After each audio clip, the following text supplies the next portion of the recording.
नमस्कार प्रिय दर्शकों, आप देख रहे हैं ज्योतिष मंत्रा। प्रिय दर्शकों, समय समय पर आप लोगों को विभिन्न मंत्र साधनाओं से मैं अवगत करा रहा हूं और उम्मीद करता हूं कि आप अपनी जरूरत और सुविधा के अनुसार इन मंत्रों से लाभ ले रहे होंगे। आज उसी कड़ी में श्री हनुमान जी महाराज का एक मंत्र देने जा रहा हूं। भगवान शिव के 11वें रुद्र अवतार श्री हनुमान जी महाराज इस कलिकाल में एक जागृत देव माने जाते हैं और आप में से भी बहुत से दर्शकों को इस बात का प्रत्यक्ष अनुभव अभी तक हो चुका होगा।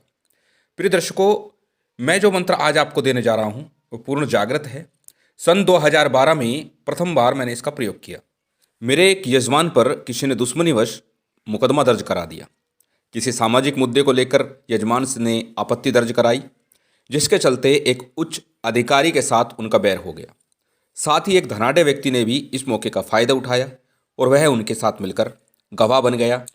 और जब मुकदमा दर्ज हो गया तो मेरे एक ज्योतिष मित्र ने उनके पुत्र से मेरी मुलाकात कराई और मुझे इस स्थिति से अवगत कराते हुए बताया कि जिस व्यक्ति ने मुकदमा दर्ज कराया है वह बहुत पावरफुल आदमी है। देखो शास्त्री जी, कुछ सफलता मिल सकती है, कुछ हो सकता है क्या। मेरे पिताजी एक रिटायर्ड कर्मचारी हैं, तो उम्र भी अधिक हो गई है और आज 3 दिन हो गए उन्हें जेल में बंद हुए। मुकदमा दर्ज हो चुका है, मुकदमा कोर्ट में विचाराधीन है। कुछ हो सकता है तो कृपा जरूर करें, क्योंकि अब उम्र उनकी बहुत हो गई और स्वास्थ्य भी ठीक नहीं रहता है। मैंने पूर्ण वस्तु स्थिति को देखा, जन्म कुंडली का भी अध्ययन किया और उसके बाद मैंने उन्हें एक मंत्र जो मैं आज आपको देने जा रहा हूं वो मंत्र मैंने उन्हें दिया और कहा प्रतिदिन रात को इसको जपना आरंभ कर दीजिए संकल्प लेकर के। और साथ ही कहा कि आप 3 दिन बाद फिर आइए। 3 दिन के बाद जब उस व्यक्ति का पुत्र मेरे पास आया तब उसने बताया कि उसने अभी तक मंत्र जप शुरू नहीं किया। इस पर मैंने उन्हें कहा कि यदि कुछ करोगे ही नहीं तो फिर मेरे पास आने का औचित्य ही क्या है, प्रयोजन ही क्या है।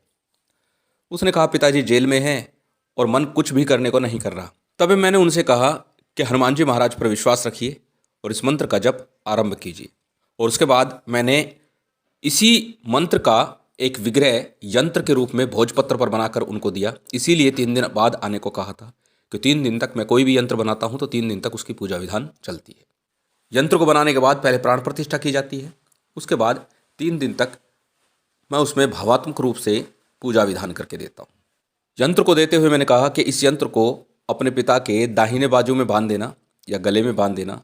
यदि ऐसा संभव ना हो तो आप जब भी कोर्ट की तारीख हो इसे अपने ऊपर की जेब में रख के जाइए और मंत्र का मन ही मन उच्चारण करते रहिए। निश्चित ही सफलता मिल जाएगी, आपके पिता निर्दोष साबित होकर बरी हो जाएंगे और इसमें किसी प्रकार का संशय नहीं है। हनुमान जी पर पूर्ण विश्वास रखें। वह व्यक्ति चाहे कितना ही प्रभावशाली क्यों ना हो, लेकिन हनुमान जी के प्रभाव से अधिक किसी का भी प्रभाव नहीं हो सकता। प्रिय दर्शकों, कोर्ट कार्रवाई से आप सभी परिचित हैं।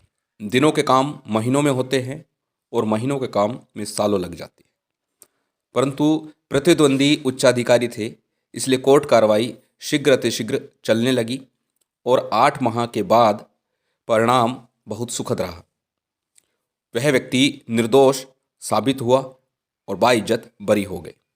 और उसके बाद मैंने इस मंत्र को अनेक बार अनेक लोगों को दिया। इस मंत्र का जप अनुष्ठान भी कराया हवन के माध्यम से और सभी को सुखद परिणाम प्राप्त हुए। परिणाम बहुत आश्चर्यजनक और आशा से परे भी थे। कई बार तो ऐसा लगता था शायद ये कार्य नहीं होगा, परंतु उसमें भी सफलता मिली। और आज पुनः वो सज्जन मुझसे मिलने आए, इसीलिए इस मंत्र को आज आपके सामने लेकर के आया, क्योंकि मुझे वो स्मृति फिर से याद हो गई और इस मंत्र को आपके समक्ष आज रख रहा हूँ। हनुमान जी महाराज भगवान शिव के रौद्र अवतार हैं, 11वें रुद्र अवतार कहलाते हैं और ये मंत्र भी रौद्र मंत्र कहलाता है। मंत्र को तांत्रिक मंत्र कहा जाता है। विधान वैदिक मंत्रों की भांति होता है। तांत्रिक मंत्रों में भी वैदिक मंत्रों की भांति पूर्ण विधान, विनियोग, न्यास व आदि होते हैं, परंतु जब मैंने उनको जपने के लिए दिया था तो किसी प्रकार का कोई विधान नहीं दिया था। मैंने जैसा मंत्र है उस मंत्र को उसी प्रकार से जपने के लिए दिया। किसी प्रकार का कोई विधान, वैदिक विधान उन्हें नहीं बताया और ना ही उसे तांत्रिक विधान की संज्ञा दी। लेकिन मंत्र के चमत्कार अनेक बार बिना किसी विधान के भी मिलने लगे तो इस मंत्र पर विश्वास बहुत अधिक बढ़ गया। और आज जो मंत्र दे रहा हूँ इसमें जैसे मैं लोगों को बताता हूँ आज तक उसी प्रकार से आपको दे रहा हूँ। इसमें किसी प्रकार का आपको वैदिक विधान नहीं बता रहा। इस मंत्र को आवश्यकता के समय आप जपना आरंभ कर दीजिए, बस इतना भर कीजिए। यदि विधि विधान के साथ करते हैं, थोड़ा सा विधान कर लीजिए। इस मंत्र का जप रात्रि काल में ही करना है, क्योंकि जैसे मैंने कहा कि यह तांत्रिक मंत्र है, तो तंत्र का कार्य रात्रि काल में होता है। तो इस रात्रि काल में जब सोने लगें उससे पूर्व बिस्तरों पे भी कर सकते हैं।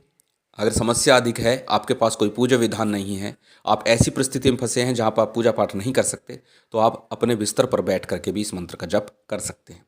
परंतु यदि आप सक्षम हैं और पूजा पाठ कर सकते हैं, तो आप इस मंत्र का अनुष्ठान पूर्वक जप कीजिए। कोई ऐसा कार्य है जिसमें आपको लगता है कि ये कार्य महीने, 2 महीने, 3 महीने में अगर ऐसे नहीं हुआ तो क्या होगा, तो आप इस मंत्र का अनुष्ठान कर सकते हैं। मंत्र अनुष्ठान के लिए क्या करना है जान लेते हैं। सबसे पहले जानते हैं इस चमत्कारिक मंत्र को। मंत्र आपकी स्क्रीन पर, मंत्र बहुत छोटा सा परंतु चमत्कार बहुत बड़े बड़े। मंत्र है ओम हं हनुमते रुद्रात्मकाय हुम फट। ओम हं हनुमते रुद्रात्मकाय हुम फट, ये मंत्र है। इस मंत्र का अनुष्ठान हनुमान जी के जो नियम हैं, जो पहले भी मैं कई वीडियो में बता चुका हूँ, उन नियमों को ध्यान में रखते हुए, नियम में सर्वप्रथम आता है शुचिता, पवित्रता और ब्रह्मचार्य का पालन। इन चीज़ों का ध्यान रखते हुए आप इस मंत्र का अनुष्ठान कीजिए। लाल आसन होगा, लाल ही आपके वस्त्र हों तो श्रेष्ठ रहेगा, नहीं तो साफ स्वच्छ वस्त्र, काले नीले वस्त्रों को छोड़ करके आप कोई भी वस्त्र धारण कर सकते हैं। लाल पुष्प पूजा में यूज़ करने हैं। संभव हो तो देसी गाय का घी दीपक के रूप में प्रयोग करना, नहीं तो तिल तेल का प्रयोग आप बड़े प्रेम से कर सकते हैं। उत्तर दिशा रात्रि काल के लिए, प्रातःकाल यदि इसका जप करते हैं, आप इसका अनुष्ठान प्रातःकाल में करते हैं, तो दिशा रहेगी पूर्व। पूर्व दिशा में मुख करके इसका जप आरंभ कीजिए। यदि प्रातःकाल करते हैं, यदि रात्रि काल करते हैं, संध्या काल में करते हैं, तो दिशा उत्तर रहेगी। आसन लाल हो, ऊनी हो, कम्बल का हो। माला रुद्राक्ष की हो, लाल चंदन की माला या मूंगे की माला सर्वश्रेष्ठ होगी। रुद्राक्ष की माला सर्व कार्य सिद्धि हेतु प्रयोग की जाती है, इसलिए रुद्राक्ष की माला ही आप सदा सर्वदा के लिए प्राण प्रतिष्ठित करके अपने पास रख लीजिए। अब आपको संकल्प लेना है कि आप 11 दिन 21 दिन का आप स्वेच्छा से संकल्प लीजिए और प्रतिदिन कम से कम 11 माला का जप करते हुए इस मंत्र का एक अनुष्ठान कीजिए। अनुष्ठान के तौर पर आपको 11 दिनों तक एक समय भोजन करना है। फलाहार ले अति उत्तम, नहीं तो एक समय भोजन कीजिए। भोजन में संभव हो तो नमक का प्रयोग ना करें, तो इसलिए सिंपल साधारण भोजन लेना है आपको। बिना लहसुन प्याज का, बिना निरामिष भोजन लेना है। किसी भी प्रकार का तामसी भोजन प्रयोग नहीं करना है। उसके बाद जब 11 दिन आपके अनुष्ठान पूरे हो जाए, 12वें दिन आपको यज्ञ का आयोजन करना है, यानी एक माला का कम से कम हवन करना है। स्वयं कर लीजिए क्योंकि मंत्र आपको याद है। प्रथम गुरु की, गणेश की, पंचदेवों की आहुतियाँ दीजिए। उसके बाद में इस मंत्र की आहुति और बाद में श्री राम भद्राय नमः मंत्र के 11 आहुति आपको देनी है। श्री राम भद्राय नमः या फिर श्री सीतारामाभ्याम नमः, इस मंत्र की जब स्वाहा कहेंगे तो बोलेंगे स्वाहा, श्री सीतारामाभ्याम स्वाहा। इस प्रकार से आहुति दीजिए। 11 आहुति आप दे सकते हैं। एक माला करें, आपकी इच्छा है। 21 बार करें, आपकी इच्छा है, यानी जितना करेंगे उतना अच्छा है। भोग के लिए आपको बूंदी के लड्डू रखने हैं या फिर आप घर में ही बना हुआ चूरमे का भोग लगाइए और इस प्रकार आपकी ये साधना संपन्न होती है। फिर भोजपत्र पर जो यंत्र आपको दिखाया जा रहा है, ये यंत्र आपको बनाना है। यंत्र बड़ा सरल है, बनाने में कठिनाई बिल्कुल नहीं होगी आपको।